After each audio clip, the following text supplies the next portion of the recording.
Opening greeting for World News Greenty, your trusted source for fast, accurate, and unbiased international news. Here we bring you the hottest global updates, in depth analysis, and diverse perspectives on the world's most pressing issues. Don't forget to like, subscribe, and turn on the notification bell so you never miss a story. Thank you for choosing World News Greenty. Here's today's news: Ukraine versus Russia war, India versus Pakistan fighting, Gaza situation getting serious as Israel expands military campaign. Russia and Ukraine, May 12 to 15th, 2025. May 12, 2025, UAV and missile attacks. Russia launched 108 unmanned aerial vehicles, UAVs, targeting railway infrastructure in the Donetsk region. Additionally, a short-range Iskander-M ballistic missile was used to strike Ukrainian forces in retaliation for Ukraine's previous attacks on Russia's Kursk region. Clashes in Kursk. Ukrainian forces from the Sumy region launched a series of attacks in three directions attempting to break into Russia's Kursk region. However, these offensives were repelled by Russian troops. Missile strike in Kursk Oblast. According to Russian authorities, a Ukrainian missile strike hit the town of Rilsk in Kursk Oblast, injuring 3 people and damaging multiple vehicles and buildings. Shelling in Belgorod Oblast. Belgorod Governor Vyacheslav Gladkov reported that Ukrainian shelling killed 1 person and injured 7 others in the village of Soloki, near the Ukrainian border. May 13, 2025, ceasefire ends. After the ceasefire expired, Russian forces resumed attacks along the entire front line, pushing back Ukrainian forces and gaining ground in Toretsk and Pokrovsk. UAV attacks. Russia launched another wave of 108 UAVs, again targeting rail infrastructure in the Donetsk area and causing civilian casualties. No Ukrainian attacks on Russian territory reported. There were no confirmed reports of new Ukrainian strikes inside Russian territory on this day. Combat in Vovchansk, Kharkiv region. Ukrainian forces carried out clearing operations in northern suburbs of Vovchansk, Kharkiv. Fighting also erupted in the village of Staritsia. A total of 106 Russian soldiers were neutralized, and 25 units of military equipment were destroyed. Nighttime UAV assault. Overnight from May 12 to 13, Russia launched 10 Shahed drones and decoy UAVs from the Primorsko-Akhtarsk area in Krasnodar Krai. Ukrainian air defense successfully shot down all drones. Heavy fighting in Donetsk and Kursk. Ukraine reported 133 clashes with Russian forces along the front line, with intense battles in Donetsk, eastern Ukraine, and Kursk, western Russia. Moscow continued to reject Western proposals for a 30-day ceasefire, calling them a pretext for Kyiv to rearm. May 14, 2025, Russian offensive escalates. Russian forces launched a large-scale assault, capturing several key Ukrainian positions, including islands at the Dnieper River Delta near Novaya Kakhovka and the Kotlyarevka area. Ukrainian resistance. According to Ukraine's military, they repelled 163 Russian attacks over the past 24 hours, including 54 assaults on the Pokrovsk front. Drone strike in Bryansk Oblast. A UAV dropped explosives on the roof of a military depot in Suzemka district near the Ukrainian border. No casualties were reported, though some equipment was damaged. Drone attack on railway in Volgograd Oblast. A UAV attack derailed a freight train at Kotluban station, igniting and exploding several diesel fuel tankers. No injuries were reported. New grenade-launching FPV drones. Ukraine introduced FPV, first-person view, drones equipped with grenade launchers, developed by Wild Hornets. These drones allow safe-distance attacks, expanding Ukraine's remote strike capabilities. Missile strike on Sumy. A Russian missile hit an industrial zone near Sumy, northeastern Ukraine, killing 3 civilians. Kursk front developments.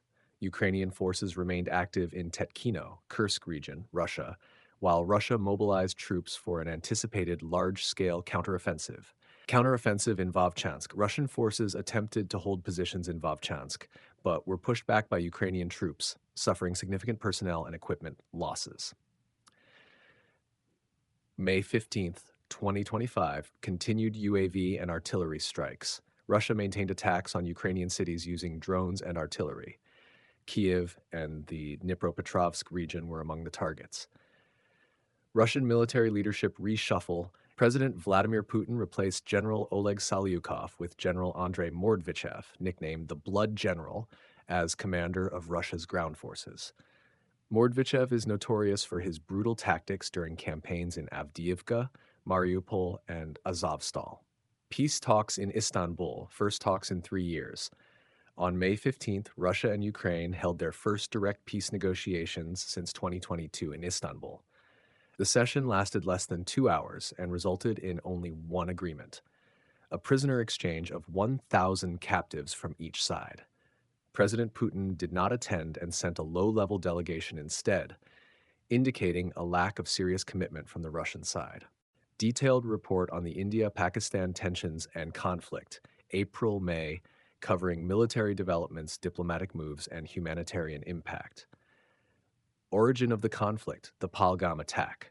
On April 22, 2025, a terrorist attack occurred in Pahalgam, Indian-controlled Kashmir, killing 26 people, 25 Indian citizens, and one Nepali national. India accused Pakistan-based terrorist groups of orchestrating the attack. Military operation, Operation Sindoor. On May 7, 2025, India launched Operation Sindoor, conducting airstrikes on 9 terrorist facilities in Pakistan and Pakistan-administered Kashmir.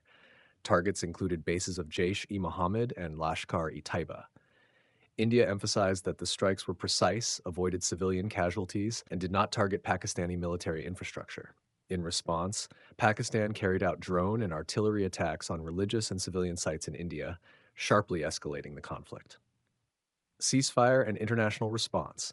On May 10, 2025, under U.S. mediation, India and Pakistan reached a ceasefire agreement effective until May 18, 2025. However, sanctions such as trade suspension and visa cancellations remained in place. Indian Prime Minister Narendra Modi warned that any future terrorist attacks would trigger strong retaliatory strikes regardless of Pakistan's nuclear threats.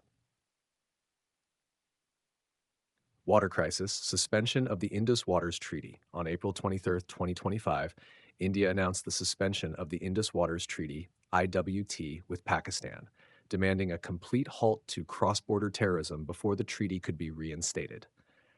India planned to expand irrigation projects on the Chenab, Jhelum, and Indus rivers to divert water flow towards Indian territory. This could significantly impact Pakistan's agriculture and hydroelectric power, which heavily rely on the Indus River system.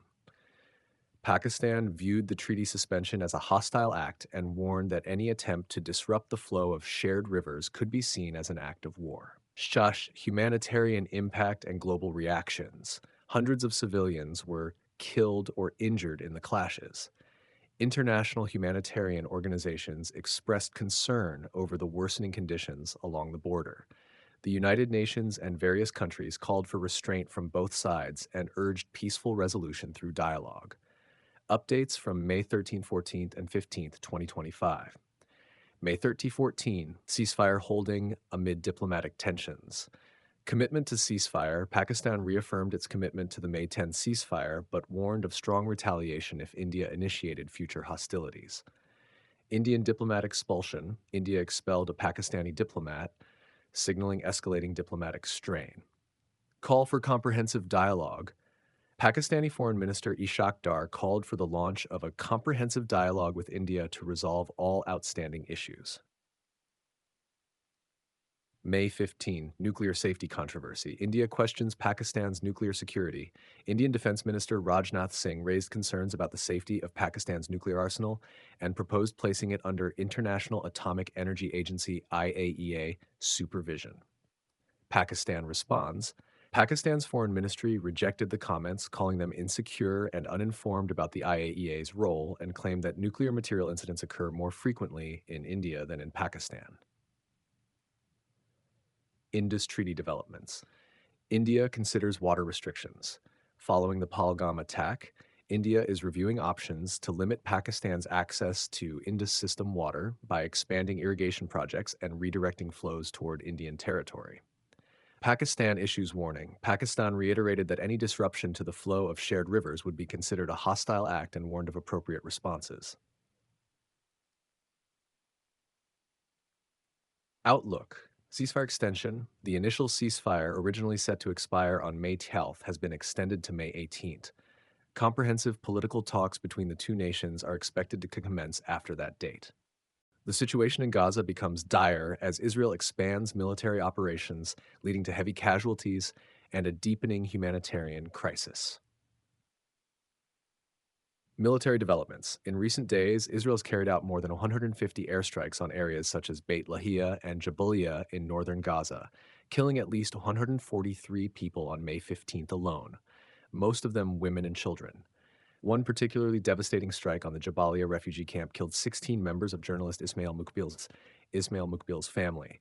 Additionally, 54 people were killed in attacks on the city of Khan Yunis in southern Gaza. Sources: Al Jazeera, Relay P News.